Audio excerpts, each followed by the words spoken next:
audio jungle.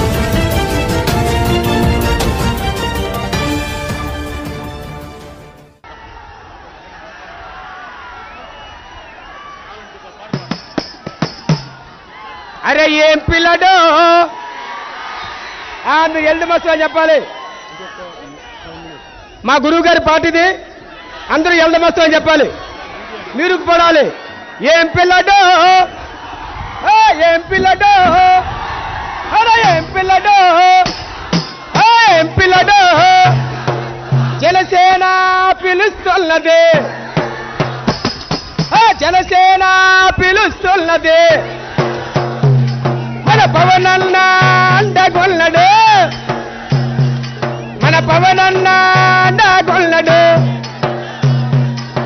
Samaikyandhra సాధన కోసం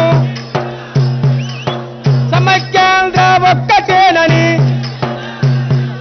అరే విభజన హామీలేమయ్యాయని అరే విభజన హామీలేమయ్యాయని ఏం పిల్లడు ఏం పిల్లడు. Thank you thank you.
కళాకారులందరికీ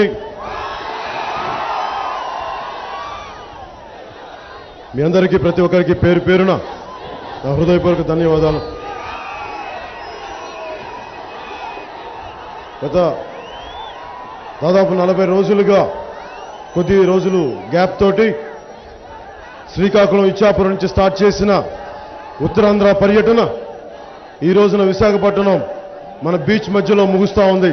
మొదటి పర్యటన. దీని వెనక మీ అందరికీ తెలుసు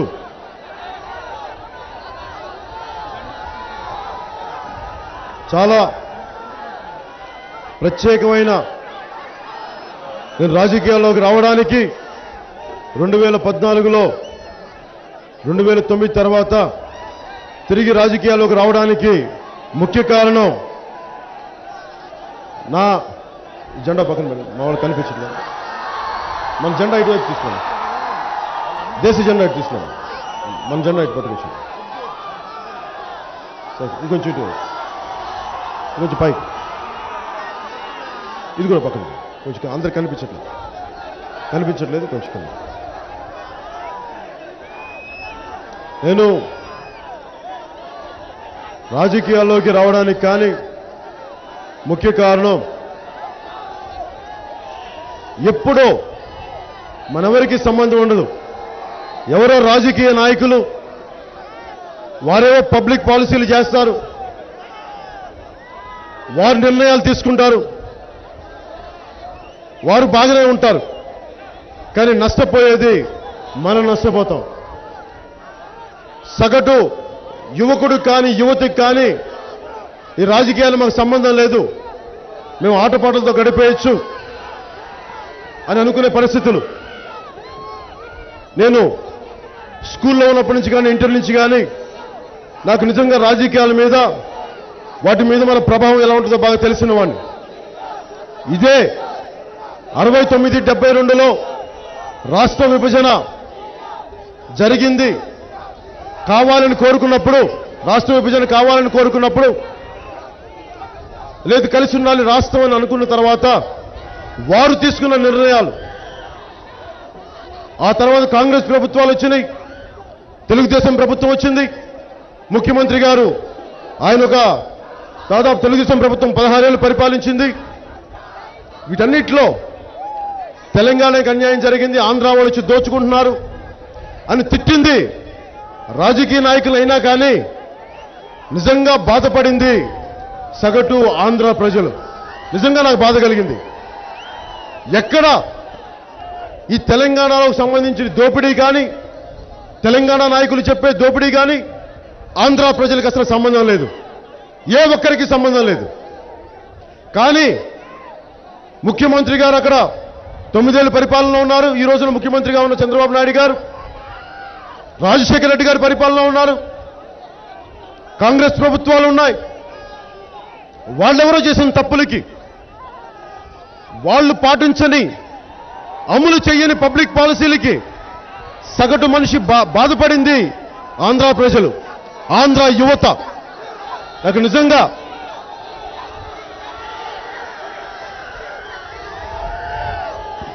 ఇప్పుడు ఓకే, సగటు యువత ఎక్కడా కూడా, నేను మొదటి నుంచి సినిమాలు చేస్తున్నా కానీ సినిమాల మీద కంటే కూడా నాకేదో సమాజానికి పని చేయాలని ఒక ఆకాంక్ష. నేను ఎందుకు రాజకీయాల్లో కూడా వచ్చానంటే ఏదో సర్దుకెళ్ళిపోదాం, ఏదో చిన్నపాటి సోషల్ సర్వీస్ చేద్దాం అనుకుంటే, రాజశేఖర రెడ్డి గారి హయాంలో ముఖ్యమంత్రిగా ఉన్నప్పుడు వారికి చెందిన నాయకుడు నా రూమ్లోకి తోసుకొచ్చి, మేకప్ రూమ్లోకి తోసుకొచ్చి చాలా బలంగా, పవన్ కళ్యాణ్ గారు మీరు ఒక సినిమా చేయాలంట, అనుమతి లేదు, స్వతంత్రంగా నెట్టుకొచ్చేశారు. నాకు అనిపించింది ఆత్మాభిమానంతో బతికేవాడిని, ఆత్మ గౌరవంతో బతికేవాడిని, ఎవ్వరి నుంచి ఏమి ఆశించిన వాడిని, ఏమి ఆశించిన వాడిని.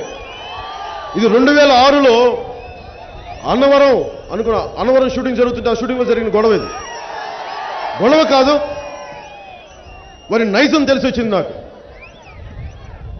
నెట్టుకొచ్చి లోపలికి నువ్వు నాకు సినిమా చేయాలంటే నేను అనుకున్నా, నేను నీకు ఎందుకు సినిమా చేయాలి, నా మనసులో మాట, నీకు ఎందుకు సినిమా చేయాలి, నువ్వెవరు, మర్యాదగా అడుగు, ప్రేమగా అడుగు, ఇష్టంతో అడుగు, అప్పుడు చేస్తానేమో.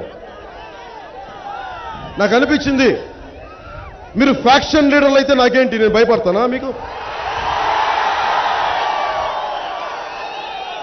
మీ దగ్గర బాంబులు, వేట కొడవళ్ళు, బరిసెలు, ఈటలు ఉంటే భయపడతారా పవన్ కళ్యాణ్ మీకు? అదేనే అయిపోయింది. మళ్ళీ తర్వాత దానికి ముందు ఇది ఒక ముఖ్య సంఘటన. దాని తర్వాత దానికి ముందు బాలు షూటింగ్ చేసే టైంలో ఒక చిన్నపాటి ఆపరేషన్ జరిగితే, అపెండిక్స్ ఆపరేషన్ జరిగితే నన్ను చూడటానికి ఒక ఐపీఎస్ ఆఫీసర్ వచ్చి మీ అన్నయ్య గారి మీద, మీ అన్నయ్య గారి కుటుంబం మీద, నీ మీద దాడులు జరుగుతాయి, మీ మీద కొన్ని కేసులు పెడతారని చెప్పాడు ఒక ఐపీఎస్ ఇంటెలిజెన్స్ ఆఫీసర్. నేను ఒకటే అనుకున్నా, నా మీద ఎందుకు పెడతారని, ఏం చేశానని అన్న. నేనేం క్రిమినల్ని కాదు, గ్యాంగ్స్టర్ని కాదు, టెర్రరిస్ట్ని కాదు. ఏంటంటే చిరంజీవి గారు రాజకీయాల్లోకి వస్తారు, ఆయన రాజకీయాల్లోకి రాకుండా ఉండాలి అంటే నీ మీద దాడులు చేస్తే నువ్వు భయపడిపోతే మీ అన్నయ్య భయపడిపోతాడని నేను అనుకున్నా. నేను ఎవరికి భయపడే వ్యక్తిని కాదు, చూద్దాం అనుకున్నా. మళ్ళీ తర్వాత వీళ్ళు వస్తే రాజశేఖర రెడ్డి గారు ముఖ్యమంత్రి అయ్యాక వాళ్ళ మనుషులు వచ్చేలా అంటే నాకు అనిపించింది, ఇంతమంది ప్రేమాభిమానంలో ఉన్న పవన్ కళ్యాణ్ని నన్నే మీరింత బెదిరించగలిగినప్పుడు ఒక సామాన్యుడు మీరు ఎలా చూస్తారో నేను అర్థం చేసుకోగలను అనుకున్నాను.